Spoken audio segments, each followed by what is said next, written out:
At Wrap Art, we see some amazing cars coming through the workshop each week, and this Lamborghini Huracan is no exception.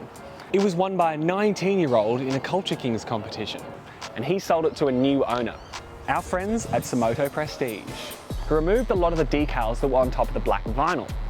Unfortunately, they've left a bit of a mark on there, and there's a colour difference from where the decals were and the vinyl is now, which doesn't look very good when you get up close. The new owner wanted us to remove the old vinyl and replace it with a new set of vinyl of the same colour that doesn't have all those weird markings on top when you get up close, so that he can enjoy his Lamborghini Huracan to its full potential.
A big thanks to our friends at Semoto Prestige for organising the whole job, and congratulations to Adam on his new purchase.